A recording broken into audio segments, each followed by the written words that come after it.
Unahin ho natin, mga kababayan, sa topic na ito, si Atty. Buko, no? Si Atty. Buko ho, mga bossing, madami nagsasabi, bakit ganun si bossing, no? Bilang isang Big Soto, bakit hindi kumuha nung mga attorney o lawyer na kagaya daw ni kagaya ni sino ba 'yon, yung maliit? Lagi ko si Topacio. Yung mga talaga daw mga kilalang mga attorney, sabi ko, baka hindi tanggapin ni Topacio. kasi yung mga kliyente kong, yung mga napansin ko na mga kliyente ni Topacio, puros ho nagtago. Mga kababayan, si Kibuloy, di ba? Nandiyan siya, kasama siya diyan kay Kibuloy, kung di ako nagkakamali. O si Tebes. O. Ito kay Bossing. At the same time ho, mga kababayan, etong lawyer nila, lawyer na din po nila to, doon sa versus Halushos ho, mga kababayan. So, naipanalo din itong lawyer. So, sa madaling salita ho, mga kababayan, matagal nang nangangalaga itong lawyer na ito, no, sa TVJ, mga bossing. Kaya, naku, hindi ho basta-basta yan. Pakinggan ho natin, mga bossing, ha? 19 counts po ng cyber libel. Umpisa pa lang, masakit na. 19 counts of cyber libel. Ano ho? Grabe yung dami. Paano kaya naging 19 counts yun? Bakit kaya? Bakit po 19? 19 na beses po na nagpahayag o nag-post ng mapanirang imputation yung respondent. Kaya 19 na beses daw po na nag-post si Direk Daryl Yap. Siguro simula pa lang minamatyagan na nila. Ako ho, hindi ko na kasi nakikita yung mga post ni Direk Daryl Yap eh. May nakikita ho ako, mga nagre-repost po nung mga post ni Direk Daryl Yap, mga kababayan. May nakikita po ako, galing po sa post ni Direk Daryl Yap, tapos ika-copy-paste nila kung ano yung sinabi ni Direk Daryl Yap, tapos ipopost nila sa page nila, yun yung mga nakikita ko. Kaya umaabot sa akin. Pero ito, inisa-isa ho siguro nila, mga kababayan. No? Po 19 counts. Bawat post na mapanira ay isang count. Sino po ang mga nirereklamo or kinocomplain? Dito po sa criminal case, ang pinailan po natin ay si Mr. Daryl Yap. Yun talagang kay Direk Daryl Yap po. No? 19 na count po ng cyber libel, mga bossing. At sino pa? 19 counts of ano po, sir?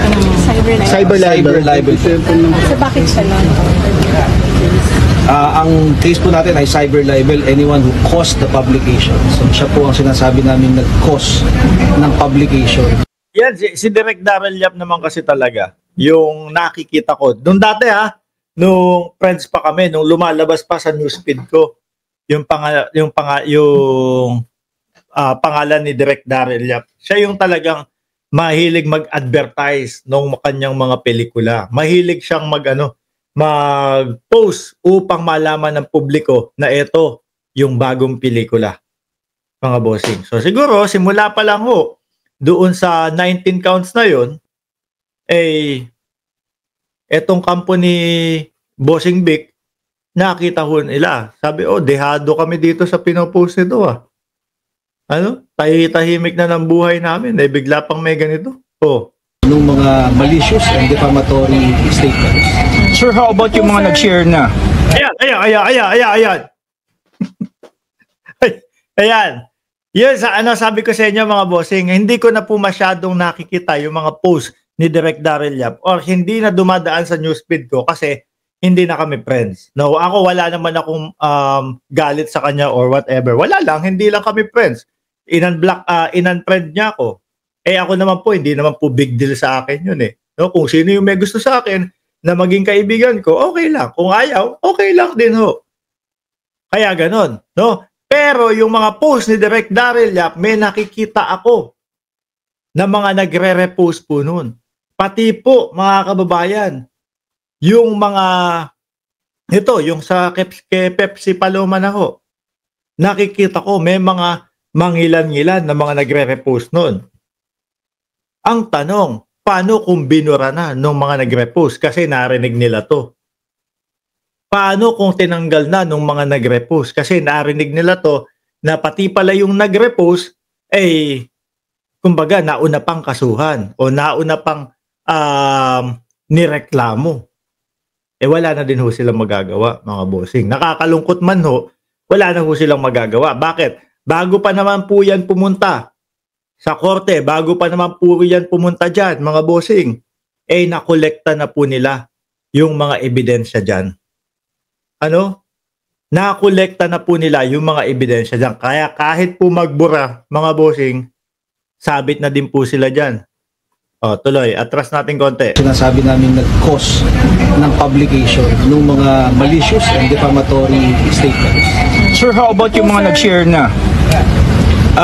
Merong hiwalay na kaso para doon. Ayan, merong hiwalay na kaso para doon. Naku, mas nauna pa sila. Yung po yung writ of habeas data na nauna na namin na i-file. Hinihintay na lang namin ang utos ng korte kung ito ay kinakatigan o hindi. Pero sa kasong kriminal, ang may kasong kriminal lang sa ngayon ay si Mr. Daryl Yap. Kasong kriminal. Sa Estados Unidos ho, mga kababayan, ang kaso pong cyber libel, no? Hindi po kasong kriminal yan. Sa madaling salita po, danyos lang. Bayad ka ng danyos, wala kang kulong. Pero po sa Pilipinas, may kulong po, mga kababayan. Ang libel at cyber libel. Sabi ni Piatos Villamin, parang Piatos Villamin law firm Huwag niyong tawaging direct yan. Basura naman ang pelikula niyan.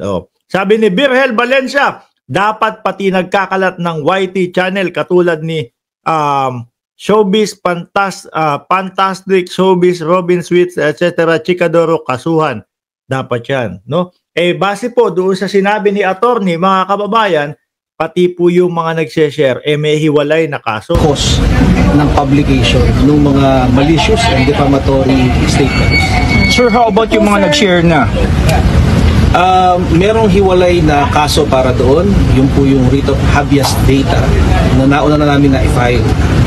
Hinihintay na lang namin ang utos ng korte kung ito ay kinakatigan o hindi. Pero sa kasong kriminal, ang may kasong kriminal lang sa ngayon ay si Mr. Daryl Yap. Masakit ho sa ulo yan, mga kababayan. Masakit sa ulo, unang-una, kahit ho yung mga simpleng kaso lang, kahit yung simpleng tao lang yung kalaban mo, gugugol ka ng oras, pera, ano pa, ng lakas, lahat ho yan, mga bossing. Masakit sa ulo. Eto pa kaya ang kalaban mo, si Bossing Vic.